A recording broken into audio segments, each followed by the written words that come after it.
TAGNBRAG Nation and Fourth Arrow family, we are back with another self-film hunt breakdown. And by the way, welcome to hunting season, everybody. For sure by now, I would say a majority of the hunting seasons are in session. There is no more waiting. The time is here. The time is now, and that's very exciting.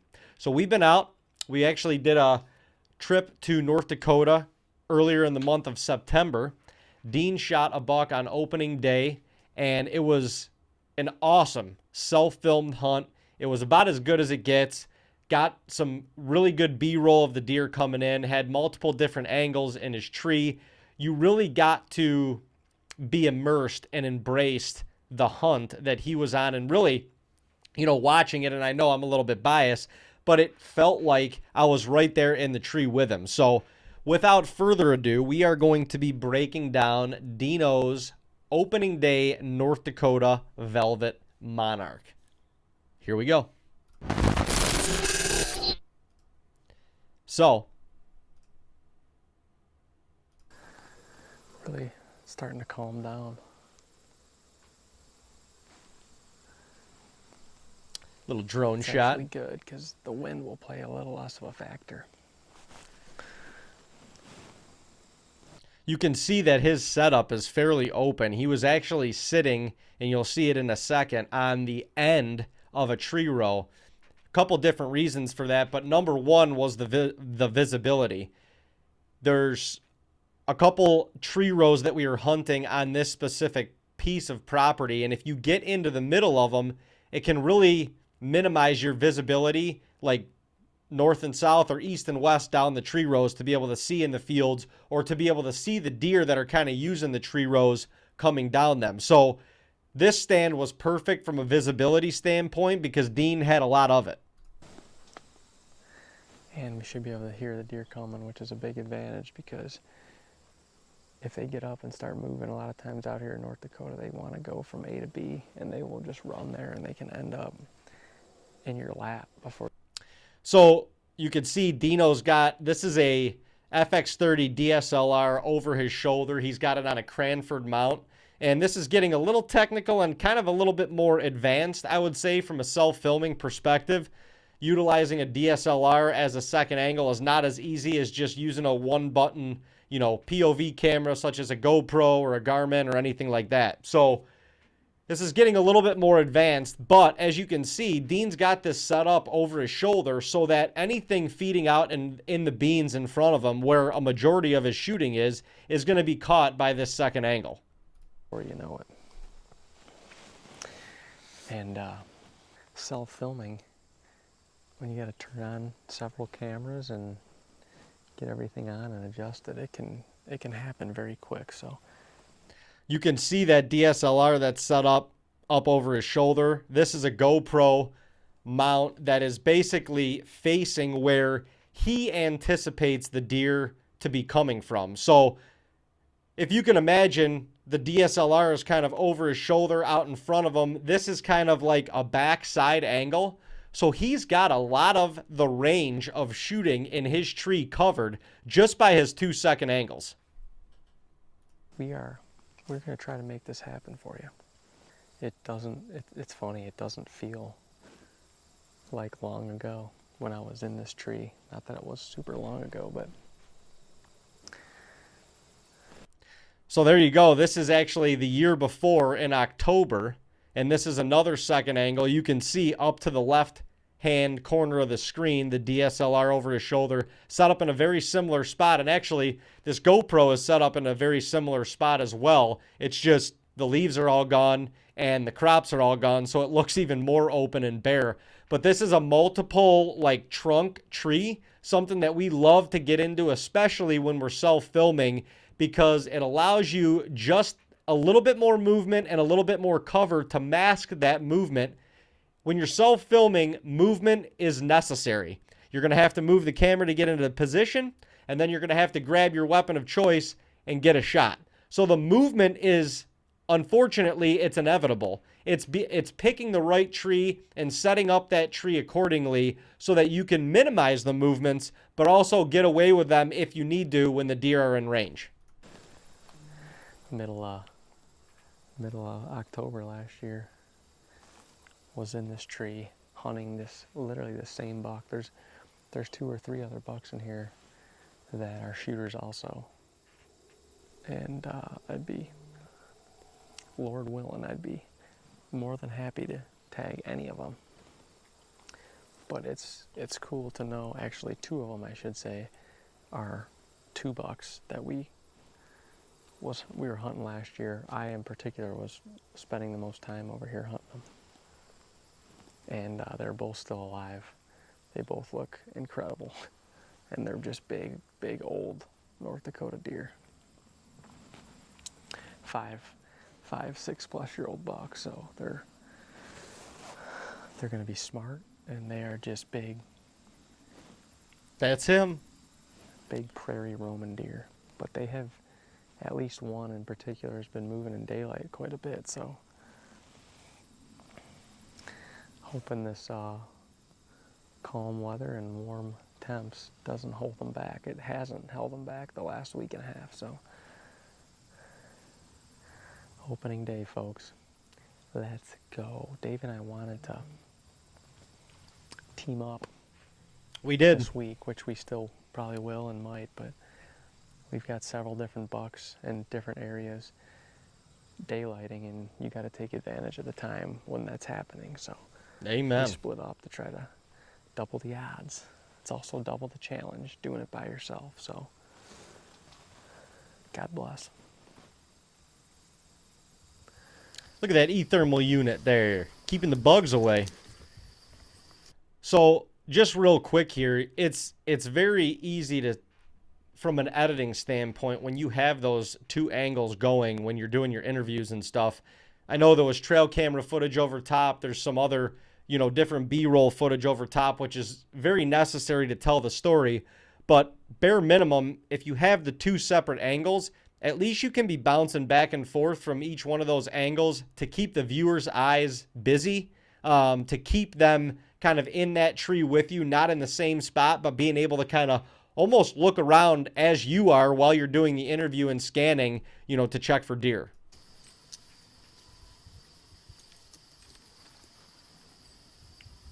Little doe getting up down there. And I'm going to skip through some of this, you guys, because the hunt kind of goes back and forth. But let's just stop this right here.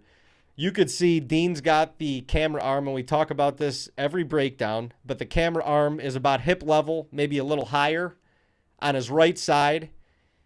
The way that it sets up here is actually perfect because Dean's got a lot of mobility with that tree arm in order to get footage of the deer prior to him getting a shot. So he's going to be able to scan essentially this whole bean field in front of him and down the tree row where he's looking right now to be able to get the deer on film before they actually get to him and get into bow range. Tell the story a little bit more.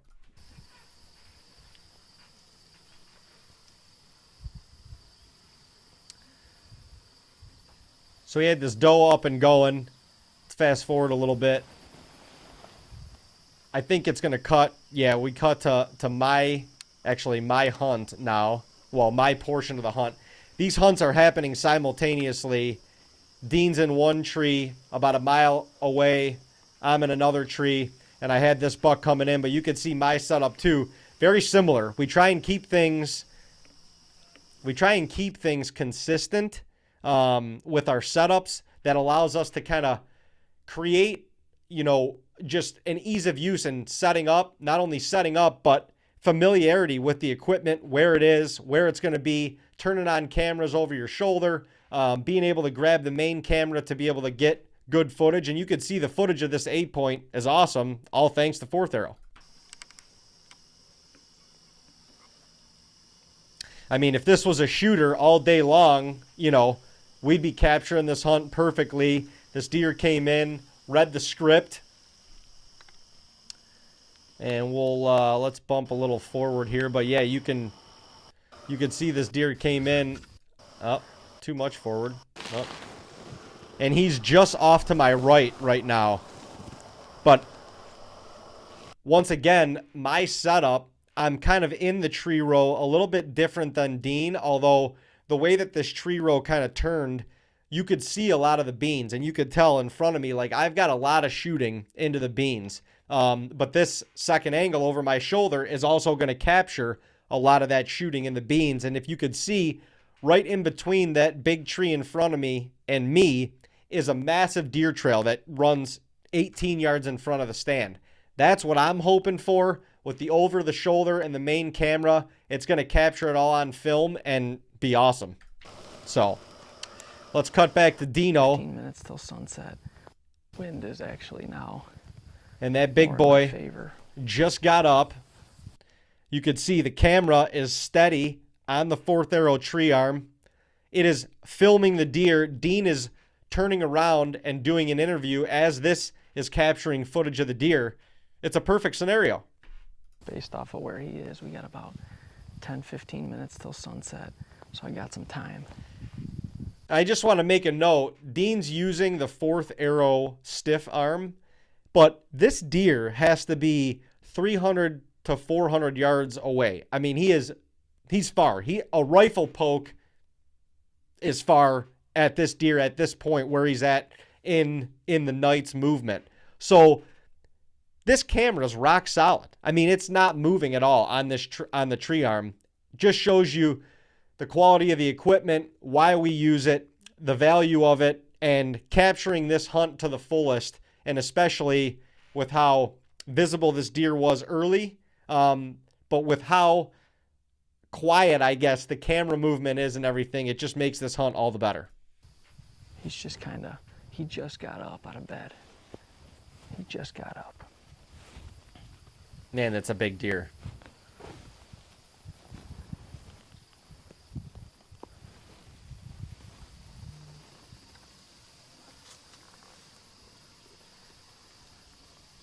Just so awesome to be able to have those two angles from the tree to the deer and the main camera perspective to go back and forth from, to really get encapsulated and feel like, once again, you're in the tree with them.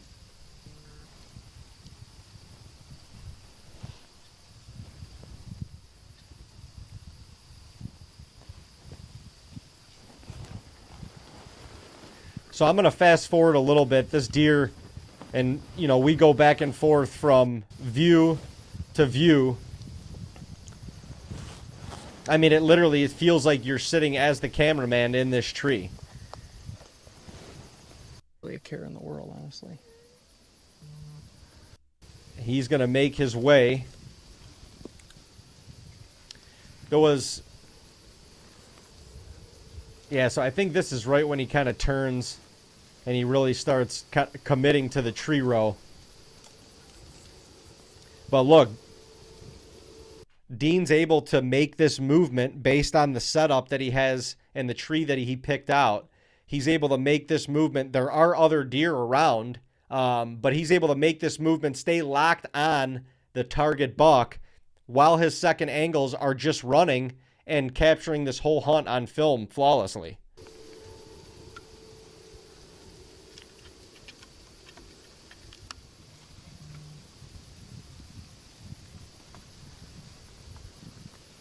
Come on, big fella. Let's see what you got. I mean, you guys can tell that's not easy. That's not easy footage to get. You're filming through those tree branches. You're trying to stay focused on the actual deer. And the ability to do that on this fourth arrow. Sorry, I got saw a big buck. I got mesmerized for a second. The ability to do that on this fourth arrow stiff arm is second to none.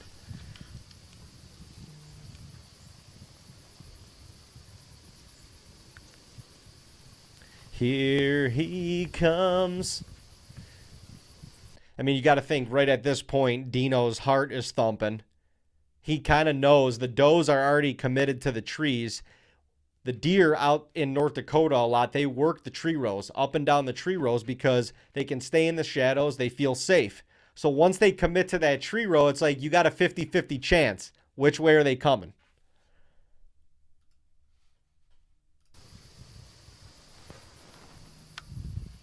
The does all of a sudden popped up right below him, and it was going to be a no-brainer at that point whether the deer was going to come to him or not.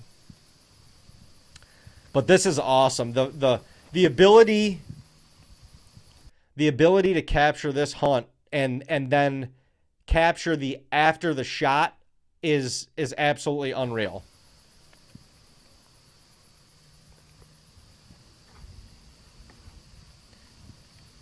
I see REK.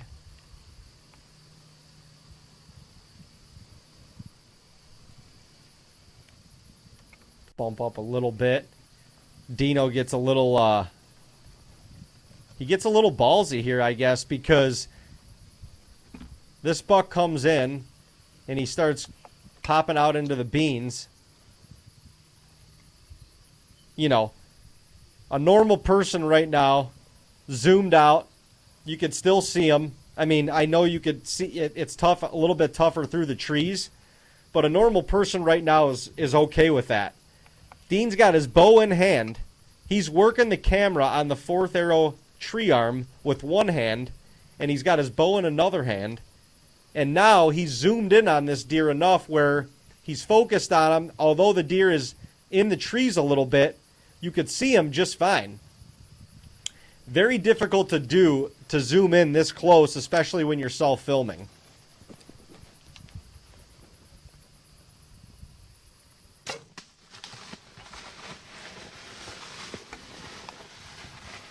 Got him. Watch this. Oh my gosh. You guys, are you kidding me? How fast he was able to get back on this deer and get this footage? Be done. Be done. Be done. Be done. Be done. This is so, I mean, my heart's pounding right now. I've already witnessed all this.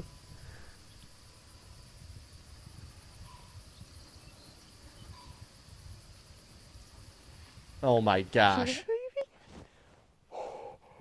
Yes, Lord, thank you, baby. Oh my God. Let's go. Oh my God. McGuire is down. So you guys see that? He's not doing, the main camera is still filming the deer. And that's what it should be. Because God forbid, like, the shot wasn't ideal or whatever, and this deer gets back up when Dean turns around or something, at least that main camera is still focused on him.